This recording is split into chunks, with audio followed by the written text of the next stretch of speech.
Welcome to लक्ष्य law academy. लक्ष्य law academy के यूट्यूब चैनल पर आपका बहुत बहुत स्वागत है। आज के इस वीडियो में मैं आपके साथ डिस्कस करने वाली हूँ एक नई वैकेंसी के बारे में, जो है जिला विधिक सहायता अधिकारी, डिस्ट्रिक्ट लीगल एड ऑफिसर की पोस्ट जो है एमपी हाई कोर्ट ने निकाल दी है। आपके लिए वैकेंसी आ चुकी है।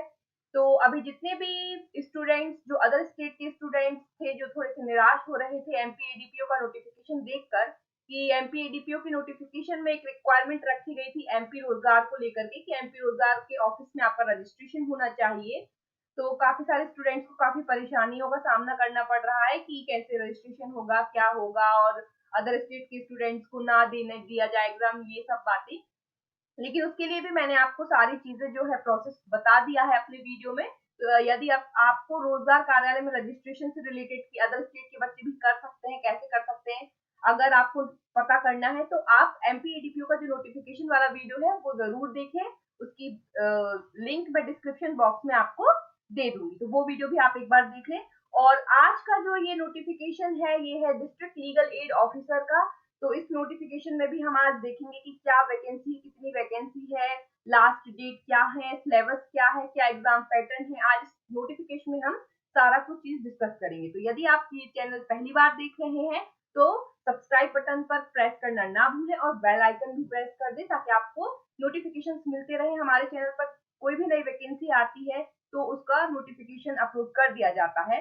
और जितने भी सब्जेक्टिव क्लासेस हैं, जो लेक्चर सीरीज है, वो भी अपलोड होती हैं। आईपीसी की क्लासेस अपलोड है, सीपीसी की क्लासेस अपलोडेड है, बहुत सारी माइनर एक्ट की क्लासेस अपलोडेड है।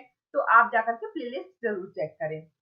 स्टार्ट करेंगे हम अपना आज का नोटिफिकेशन। देखिए, ये जो पोस्ट है, ये एमपी हाई कोर्ट ये एग्जाम कंडक्ट कराती है। इसको जिला विधिक सहायता अधिकारी कहा जाता है, डिस्ट्रिक्ट लीगल एड ऑफिसर इसको कहा जाता है।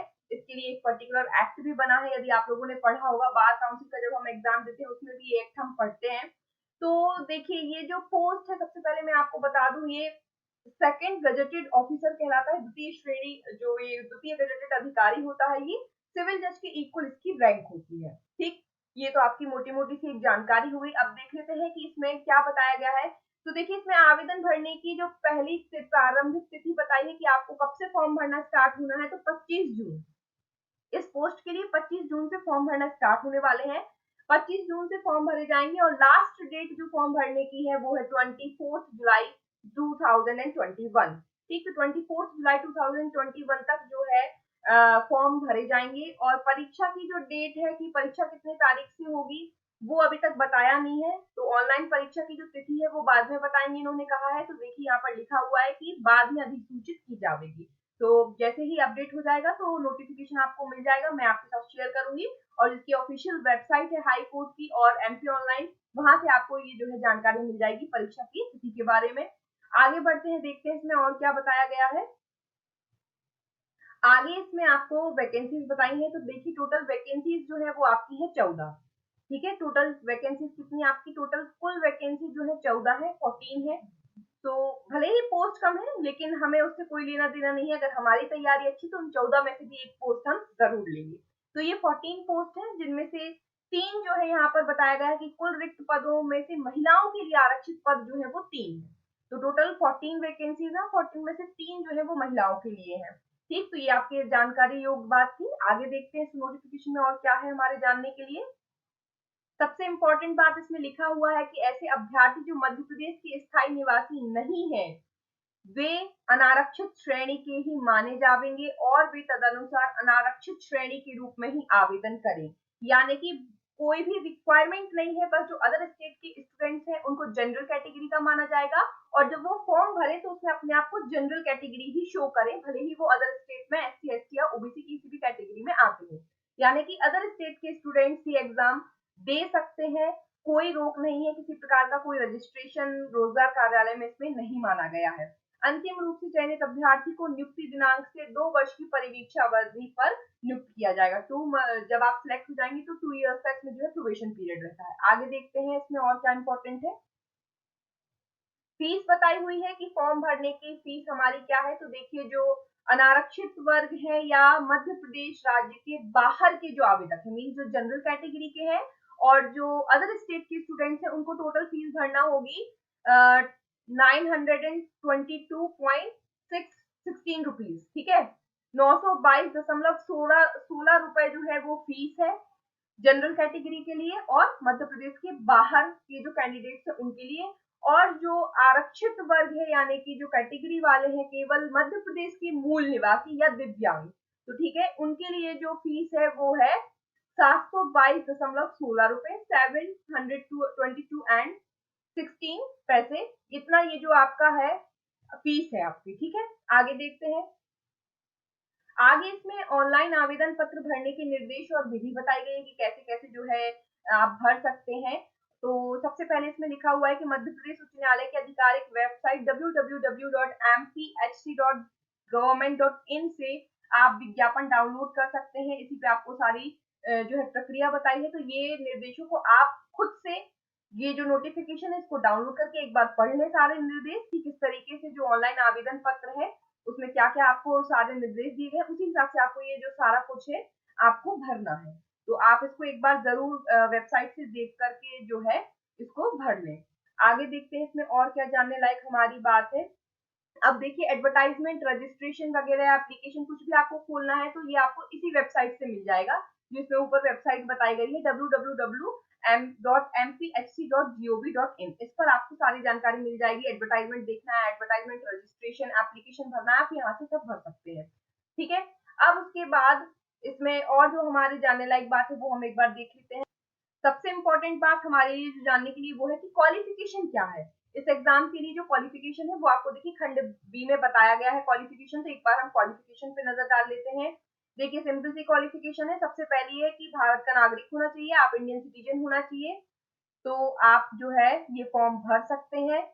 उसके बाद नेक्स्ट जो क्वालिफिकेशन है वो है सेकंड नंबर पे कि उसने जो आयु सीमा है वो बताई गई है कि आपने कम से कम 21 वर्ष आयु पूर्ण कर ली हो और 35 वर्ष की आयु पूरी ना की हो। तो मतलब आप मिनिमम 21 ईयर्स की होना चाहिए और मैक्सिमम 34 ईयर्स की होना चाहिए, क्योंकि यहाँ पर लिखा है 35 वर्ष की आयु पूरी नहीं की हो। नहीं की हो यानी कि 35 के आप कंप्लीट ना हुए हो, 34 में 34 के हुआ।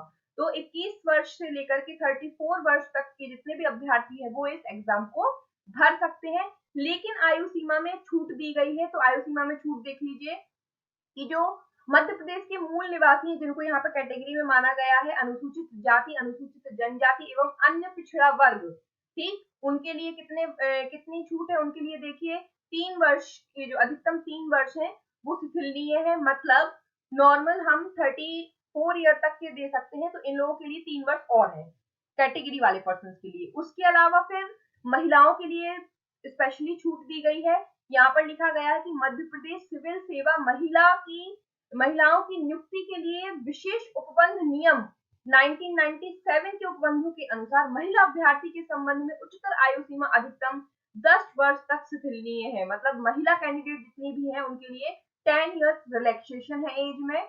मतलब 34 जनरल कैटेगरी की हैं तो 34 एज बताई जा रही है, तो 44 एज तक जो है ये आप एग्जाम दे सकती हैं महिलाएं, ठीक है ना। उसके बाद बात करें कि एक और तलाकशुदा वाला दिया गया है कि अगर महिला विधवा है, निराश्रित है या तलाकशुदा महिला अभ्यर्थी है तो उनके लिए आयु सीमा में छूट कितनी है, उनके लिए 5 वर्ष है, ठीक है। तो जो मैक्सिमम एज है उसमें आपको 5 वर्ष का रिलैक्सेशन और भी मिल जाएगा। और एक और आयु सीमा में छूट है जो जॉब में है उनके लिए, वो और देख लेते हैं। फिर उसके बाद इन्होंने कहा है कि ऐसे अभ्यर्थी जो सरकारी सेवक हैं, मतलब जो ऑलरेडी गवर्नमेंट जॉब में है उनकी बात की गई है। जो ऑलरेडी गवर्नमेंट जॉब में है उनको कितना रिलैक्सेशन दिया गया है, उनको रिलैक्सेशन दिया गया है वो इसमें एज बता दी गई है, वो 38 वर्ष तक जो है एग्जाम दे सकते हैं। तो जो सरकारी सेवक है ऑलरेडी किसी ना किसी सरकारी पोस्ट पे है और उनका ये एग्जाम निकल जाता है और वो ये जॉब ज्वाइन करना चाहते हैं, तो वो जॉब छोड़ करके जब वो ये जॉब ज्वाइन करेंगे तो उनके लिए एज रिलैक्सेशन क्या है, 38 वर्ष। मीन्स आप फॉर्म भर रहे हैं ऑलरेडी, आप जॉब में है और आप फॉर्म भरना चाहते हैं तो आप लोग 38 ईयर्स तक दे सकते हैं, ठीक। तो जो नॉर्मल स्टूडेंट्स हैं जिनका ग्रेजुएशन अभी अभी हुआ है, जो जनरल कैटेगरी के हैं, उनको कितनी एज लिमिट है, 34 तक आप एग्जाम दे सकते हैं। अगर आप कैटेगरी में आते हैं तो 3 साल आपको और मिल जाएंगे। अगर आप महिलाएं हैं तो 10 वर्ष आपको एक्स्ट्रा मिल रहे हैं। अगर आप विधवा, निराश्रित या तलाकशुदा महिला है तो 5 वर्ष है। और अगर आप सरकारी सेवक है तो 38 ईयर्स तक ये फॉर्म आप भर सकते हैं। उसके बाद थर्ड क्वालिफिकेशन जो है आपकी, थर्ड क्वालिफिकेशन है सिंपल, किसी भी मान्यता प्राप्त विश्वविद्यालय से विधि की उपाधि धारक की हो। Means you have to be law graduate. बस आपने एलएलबी कंप्लीट कर ली है तो आप ये एग्जाम दे सकते हैं। उसके बाद वह अच्छे चरित्र और अच्छे स्वास्थ्य का हो और किसी ऐसे शारीरिक दोष से मुक्त हो जो उसे ऐसे पद के लिए अनुपयुक्त ठहराता है। फोर्थ क्वालिफिकेशन जो है आपकी कैरेक्टर और आपकी हेल्थ को लेकर के, कि भाई आप हेल्थ वाइज अच्छी होना चाहिए और आपका कैरेक्टर अच्छा होना चाहिए। तो यहाँ पर ऐसी कोई भी क्वालिफिकेशन नहीं है कि अदर स्टेट के बच्चे नहीं दे सकते हैं ये एग्जाम।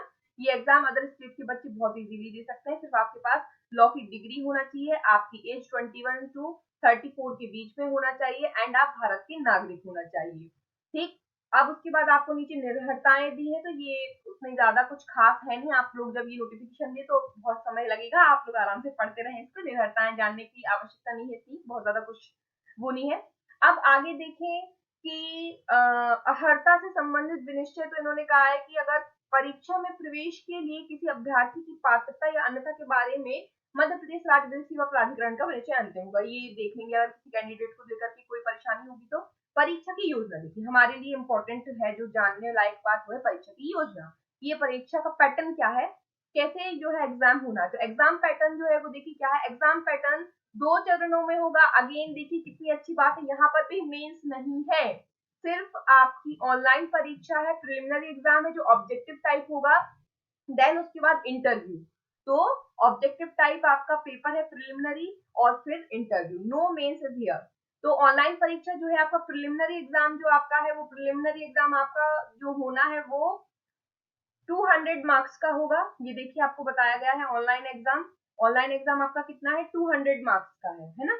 ऑनलाइन परीक्षा सेवा प्रदाता के माध्यम से निर्धारित तिथि व समय पर कहाँ इसमें देखिए आपको ये भी सेंटर भी बता दी गए। हाँ, इस एग्जाम में जो सेंटर है वो अदर स्टेट में नहीं, सेंटर एमपी में ही है। तो सेंटर जो है जबलपुर में है, भोपाल में है, इंदौर में है, ग्वालियर में है, सागर, सतना और उज्जैन, इतनी जगह पे जो है आपका ये सेंटर्स हैं आपके। तो सेंटर जो है वो इतने रहेंगे, देख लीजिएगा। ये आपके 4-5 सेंटर हैं, जबलपुर, भोपाल, इंदौर, ग्वालियर, सागर, सतना व उज्जैन। ठीक, एक या अधिक, एक से अधिक अथवा सभी में मुख्यालय के विभिन्न केंद्रों पर आवश्यकता अनुसार एक या एक से अधिक पालियों में आयोजित की जाएगी। तो जो आपका पेपर है वो एक शिफ्ट में भी हो सकता है और जरूरत पड़ी तो एक से ज्यादा शिफ्ट में भी हो सकता है। ठीक, तो मेन जो चीज है वो क्या है भाई, मेन चीज ये है कि यहाँ पर मेंस नहीं है। ठीक है, सबसे अच्छी बात ये है।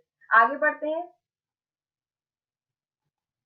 एडमिट कार्ड को लेकर के इन्होंने लिखा है कि जो एडमिट कार्ड है वो सेवा प्रदाता द्वारा उच्च न्यायालय की वेबसाइट www.mpht.gov.in पर ऑनलाइन परीक्षा या साक्षात्कार जैसी भी स्थिति हो के लगभग 7 दिवस पूर्व जारी किए जाएंगे। तो जो भी आपकी एग्जाम डेट आएगी, एग्जाम डेट के 7 डेज पहले एडमिट कार्ड आ जाएगा।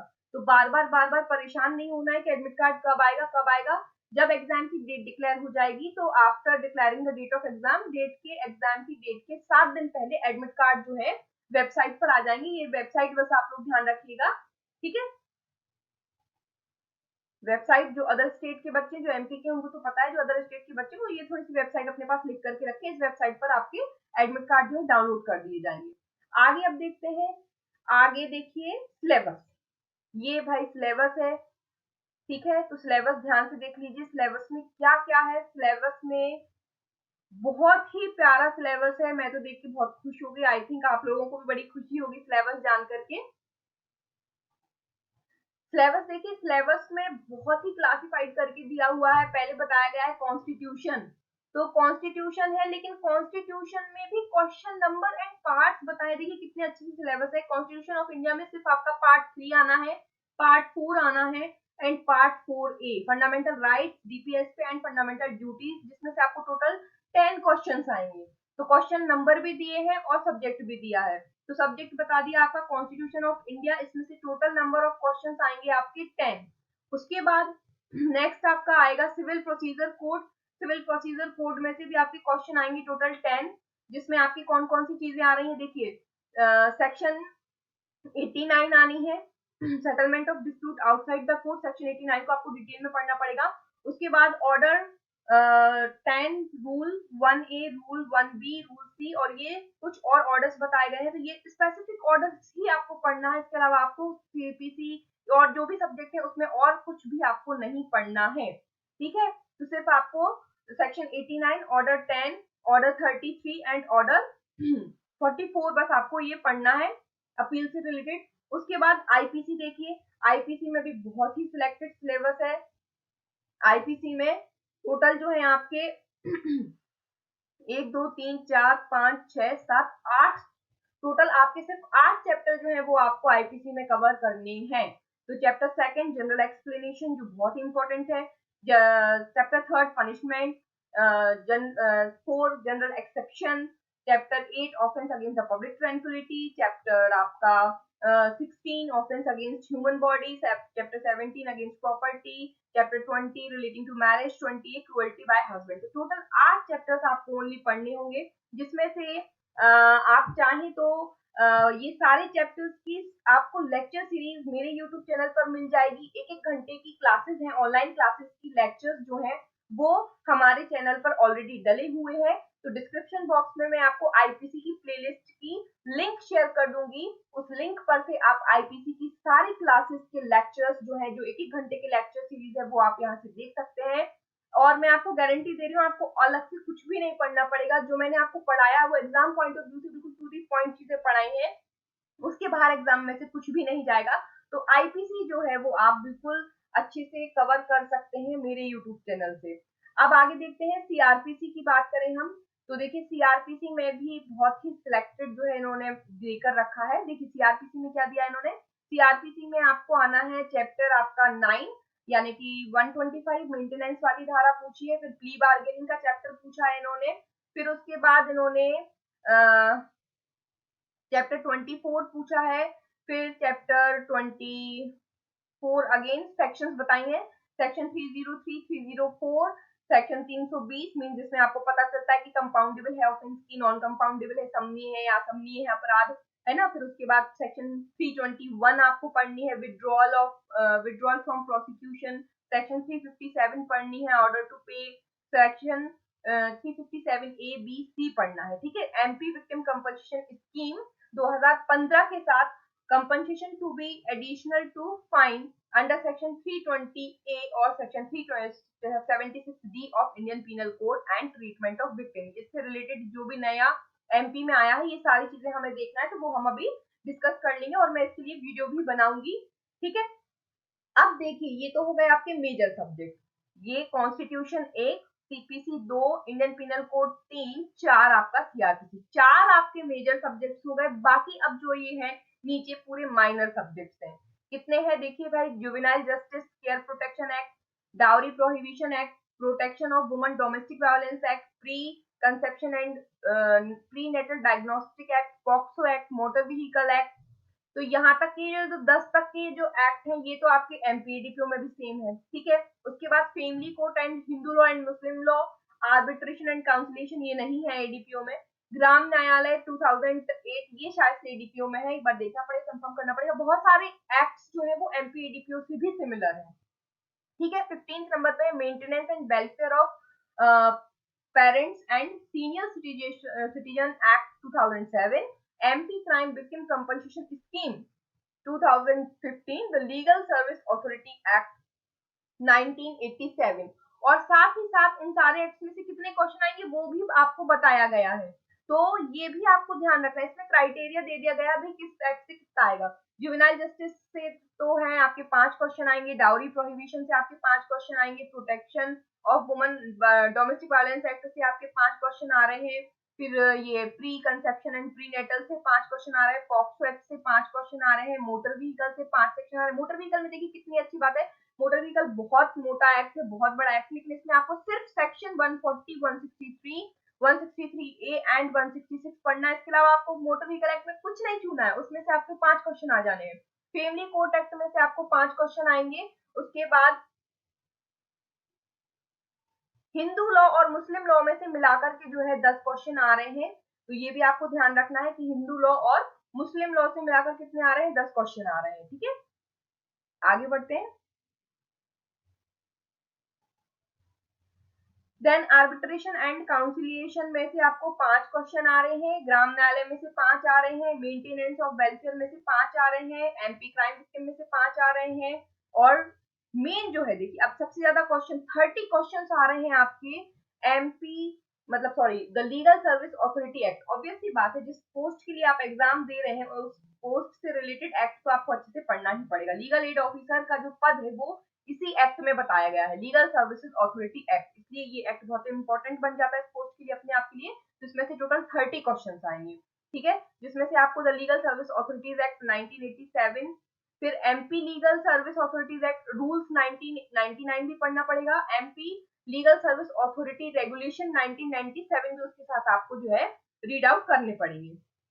ठीक है, फिर उसके बाद ये सब उसी एक्ट के जो है आपको वो दे दिए हैं, सब टॉपिक्स दे दिए कि इस एक्ट में से आपको क्या क्या पढ़ना है। तो लोक अदालत स्कीम 1997 पढ़ना है, instructions to organise permanent and continuous Lok Adalat under Lok Adalat scheme 1997, civil procedure mediation rule 2009, legal literacy camp scheme 1999, para legal volunteer scheme ये भी पढ़ना है, national legal service authority legal aid clinic regulation 2011, scheme of state legal service authority, scheme of state legal service authority, scheme of national legal service authority, और national legal service authority free and competent legal service regulation act 2010। तो जो बच्चे अभी recently pass out हुए हैं, तो ये subject आजकल मूट कोर्ट में ज्यादा यूज होता है। मूट कोर्ट जिन्होंने बच्चों ने अटेंड किया होगा उनको बहुत बेनिफिट मिलेगा। अब देखिए इसका पार्ट बी, ये तो लॉ वाला पोर्शन हो गया। ठीक है, लॉ वाला पोर्शन हो गया जो टोटल 140 नंबर का था। देखिए 140 नंबर का ये लॉ वाला पोर्शन था, जिसमें ये टोटल लॉ के सब्जेक्ट्स थे 17। ठीक है, तो टोटल लॉ के सब्जेक्ट्स कितने हैं, 17 है। उसके अलावा अब ये बी और सी पार्ट है, जो कि मिलाकर के आपका 30 एंड 30 60 नंबर का मार्क्स, यानी कि टोटल पेपर आपका 200 का हो गया, जिसमें 30 मार्क्स में आपको general studies and social science के 30 क्वेश्चन आएंगे। फिर उसके बाद सी वाले पोर्शन में कंप्यूटर एंड जनरल इंग्लिश के आपके 30 क्वेश्चन आएंगे। तो ये हो गया आपका क्या एग्जाम का सिलेबस। आगे देखते हैं, 200 टोटल क्वेश्चंस हो गए। अब क्या नेगेटिव मार्किंग है? यस, इस पेपर में नेगेटिव मार्किंग है। ये देखिए यहाँ पर, देखिए आपके जानने लायक बात क्या है कि जो समय सीमा है पेपर के लिए आपको कितना मिलेगा, 180 मिनट यानी कि 3 घंटे का ये पेपर होगा। और इस परीक्षा में नेगेटिव मार्किंग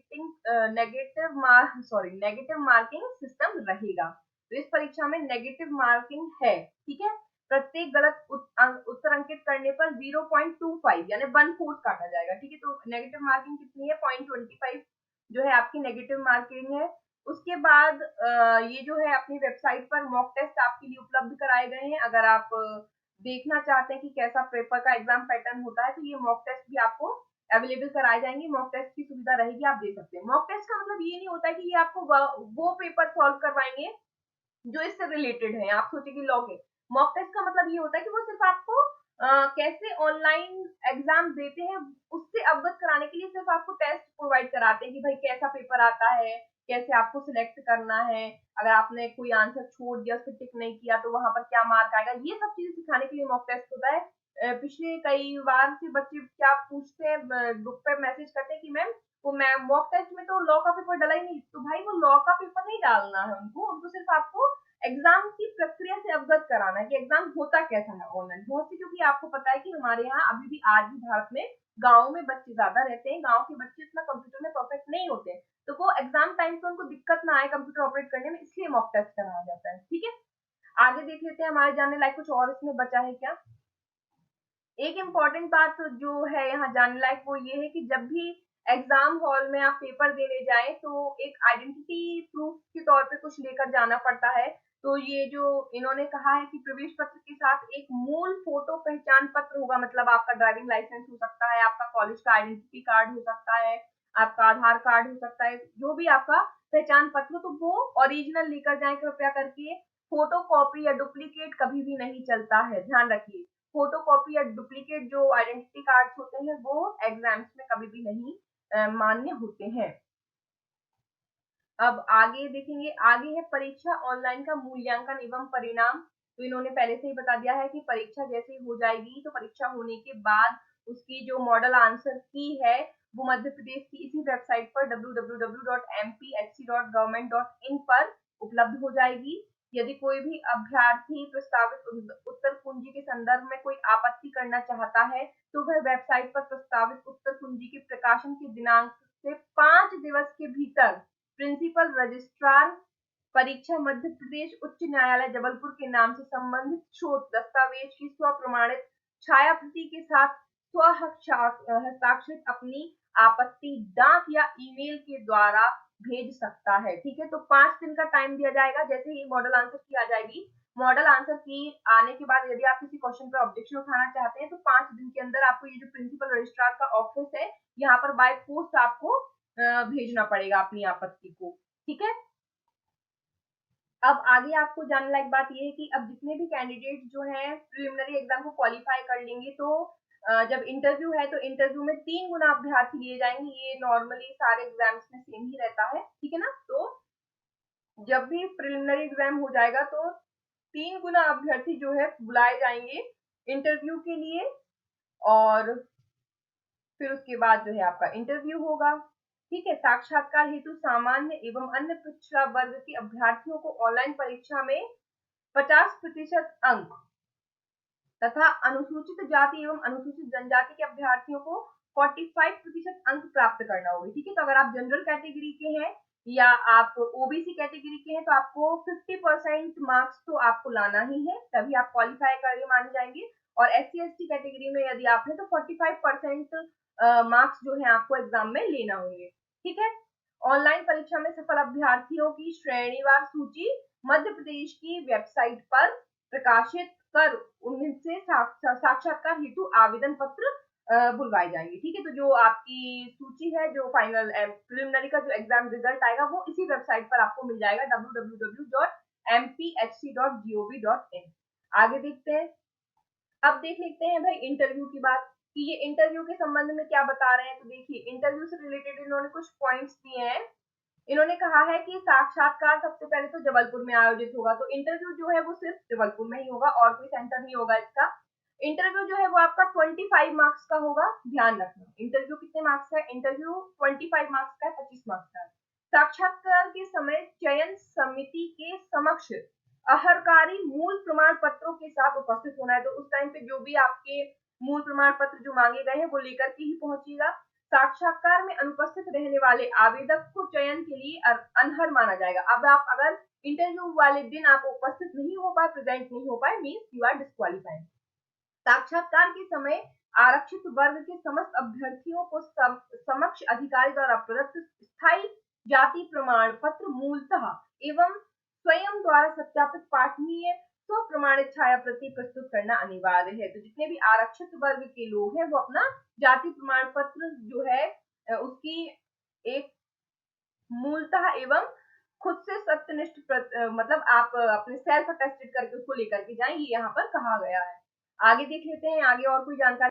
अब फाइनल रिजल्ट की बात इन्होंने बताई है, तो फाइनल रिजल्ट के लिए इन्होंने ये बताया है कि फाइनल रिजल्ट जो है वो कैसा आएगा। तो वो ऑनलाइन परीक्षा मतलब जो प्रिलिमिनरी एग्जाम है और जो इंटरव्यू होगा, तो प्रिलिमिनरी एग्जाम और इंटरव्यू की परीक्षा जो है उसके दोनों के अंकों को मिलाकर के जो उसके आधार पे जो अंक आएंगे, जो मेरिट बनेगी उसके हिसाब से जो है सिलेक्शन होगा। ठीक है, आगे आई थिंक अब हमारे जानने लायक इसमें और ज्यादा कोई जानकारी है नहीं। सूचना के अधिकार के तहत आप जानकारी ले सकते हैं। चयन एवं अभ्यर्थता के संबंध में अन्य आवश्यक जानकारी ये आप पढ़ लीजिएगा इसको डाउनलोड करके। यात्रा व्यय तथा भुगतान, शुद्धि पत्र, परीक्षा सामग्री का विनिष्टीकरण, कोविड महामारी से संबंधित निर्देश। तो ये थोड़ा सा देखें, इन्होंने कहा है कि जब भी हमारी ऑनलाइन परीक्षा होगी या हमारा इंटरव्यू की जो एग्जाम होगी, अगर उसके पहले कोविड-19 से रिलेटेड कोई भी नया रूल अगर बनाती है संस्था तो वो रूल्स जो भी नियम बनाए जाएंगे वो हम सभी को फॉलो करना होंगे, ये इसमें कहा गया है। तो ये आपका पूरा नोटिफिकेशन जो मैंने आपके सामने डिस्कस कर दिया। तो आपके लिए अभी फिलहाल जो इम्पोर्टेंट है वो सिर्फ ये है कि आप एग्जाम की तैयारी में जोर शोर से जुट जाइए और जुड़े रहिए चैनल के साथ। अगर आपको चैनल अच्छा लगा हो, जानकारी अच्छी लगी हो तो आप चैनल को सब्सक्राइब करना ना भूलें। लाइक बटन प्लीज प्रेस करें और ज्यादा से ज्यादा शेयर करें। देखिए, आप लोग ही मेरी शक्ति हैं। अगर आप लोग ही मुझे नहीं आगे बढ़ाएंगे तो मैं आगे कैसे बढ़ूंगी। तो लाइक कीजिए इस वीडियो को, शेयर कीजिए दूसरों के साथ, ताकि ज्यादा से ज्यादा लोगों को पता चल सके। और जितनी भी सारी क्लासेस हैं जो हमारे चैनल पे डल रही हैं, लेक्चर सीरीज जो डल रही है, उसकी मैं लिंक डिस्क्रिप्शन बॉक्स में दे दूंगी, तो आप वो डिस्क्रिप्शन बॉक्स में जा करके वो वीडियोस को देखना बिल्कुल भी ना भूलें। चलिए मिलते हैं नेक्स्ट वीडियो में किसी और अच्छी टॉपिक के साथ या किसी किसी सब्जेक्ट के साथ। तब तक के लिए tata bye bye, take care.